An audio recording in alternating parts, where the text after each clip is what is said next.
Solar ಸ್ಟ್ರಿಂಗ್ನ ಬಗ್ಗೆ ಈ ವಿಡಿಯೋದಲ್ಲಿ ತಿಳ್ಕೊಳ್ಳೋಣ. ಸೋಲಾರ್ ಸ್ಟ್ರಿಂಗ್ನ ಬಗ್ಗೆ ತಿಳ್ಕೊಳ್ಳೋಕ್ಕಿಂತ ಮುಂಚೆ ಸೋಲಾರ್ ಪ್ಯಾನಲ್ ಅಂದರೆ ಏನಂತ ತಿಳ್ಕೊಬೇಕು, ಓಕೆನಾ.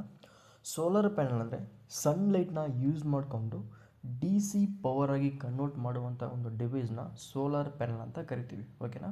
ಒಂದು ಸೋಲಾರ್ ಪ್ಯಾನಲ್ ಸಾಮಾನ್ಯವಾಗಿ 40ಇಂದ 50 ವೋಲ್ಟೇಜ್ ಗಂಟ ಪ್ರೊಡ್ಯೂಸ್ ಮಾಡುತ್ತೆ ಅಂತ ಹೇಳ್ತಾರೆ. ಬಟ್ ಕೆಲವೊಂದು ಬ್ರ್ಯಾಂಡೆಡ್ಗಳು 30 ಮ್ಯಾಕ್ಸಿಮಮ್ ವೋಲ್ಟೇಜ್ 37, 38 ಅಂತ ಕೊಟ್ಟಿರ್ತಾರೆ.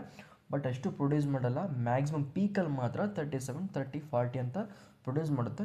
ನಾರ್ಮಲ್ ಆಪ್ರೇಟಿಂಗಲ್ಲಿ 20, 30 ಹಾಗಾದರೆ 20, 25 ಅಂತ ಪ್ರೊಡ್ಯೂಸ್ ಮಾಡ್ತಿರುತ್ತೆ.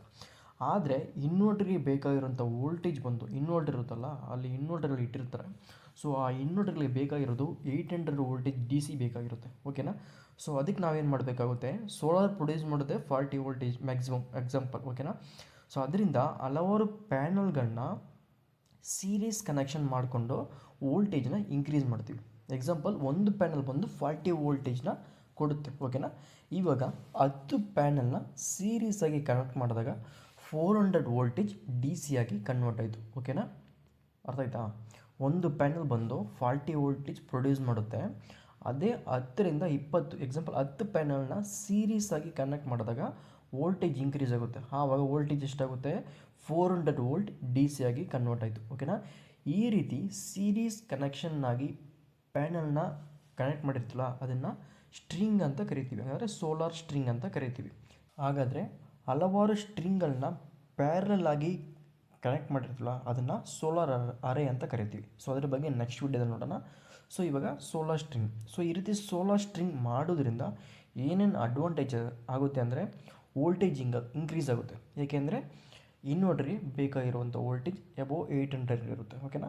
ಸೊ ನೆಕ್ಸ್ಟ್ ಒಂದು ಬಂದು ಕರೆಂಟ್ ಕಡಿಮೆ ಆಗುತ್ತೆ. ಇದರಿಂದ ಕೇಬಲ್ ಲಾಸಸ್ ತುಂಬ ಕಡಿಮೆ ಆಗುತ್ತೆ, ಓಕೆನಾ.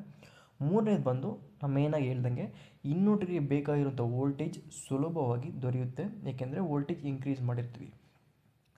ಸೊ ಸಿಂಪಲಾಗಿ ಎಕ್ಸ್ಪ್ಲೇನ್ ಮಾಡಬೇಕು ಅಂದರೆ, ಹಲವಾರು ಸೋಲಾರ್ ಪ್ಯಾನಲ್ಗಳನ್ನು ಸೀರೀಸ್ ಆಗಿ ಕನೆಕ್ಷನ್ ಮಾಡಿರೋದನ್ನ ಸೋಲಾರ್ ಸ್ಟ್ರಿಂಗ್ ಅಂತ ಕರಿತೀವಿ, ಓಕೆನಾ. ಸೊ ಇವಾಗಲೇ ಕ್ಲಿಯರಾಗಿ ಎಕ್ಸ್ಪ್ಲೇನ್ ಮಾಡ್ತೀನಿ. ಇವಾಗ ಒಂದು ನೇಮ್ ಪ್ಲೇಟ್ ತೋರಿಸ್ತೀನಿ ನೋಡಿ ಇದರಲ್ಲಿ. ಸೊ ಈ ನೇಮ್ ಪ್ಲೇಟ್ನಲ್ಲಿ ವೋಲ್ಟೇಜ್ ಅಟ್ ಪೀಕ್ ಮ್ಯಾಕ್ಸಿಮಮ್ ಹಂಗಂತ ಕೊಟ್ಟಿರ್ತಾರೆ. ಇದರಲ್ಲಿ 37.9 ವೋಲ್ಟ್ ಅಂತ ಇದೆ.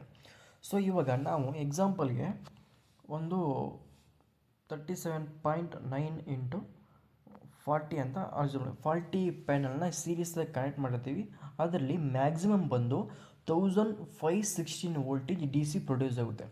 ಸೊ ಇದನ್ನು ಎಕ್ಸಾಂಪಲ್ ಎರಡು ಇನ್ವರ್ಟರ್ ಕನೆಕ್ಟ್ ಮಾಡ್ಬೋದು ಅಂತ ನಿಮಗೆ ತಿಳ್ಕೊಂಡಿರ್ಬೋದು. ಬಟ್ ಇದು ಪ್ರೊಡ್ಯೂಸ್ ಆಗುವಂಥದ್ದು ಪೀಕ್ ಲೋಡಲ್ಲಿ ಮಾತ್ರ. ಯಾವುದು 37.9 ವೋಲ್ಟೇಜ್ ಬಂದು ಒಂದು ಪ್ಯಾನಲ್ನಲ್ಲಿ ಪೀಕ್ ಲೋಡ್ನಲ್ಲಿ ಮಾತ್ರ ಪ್ರೊಡ್ಯೂಸ್ ಆಗುತ್ತೆ.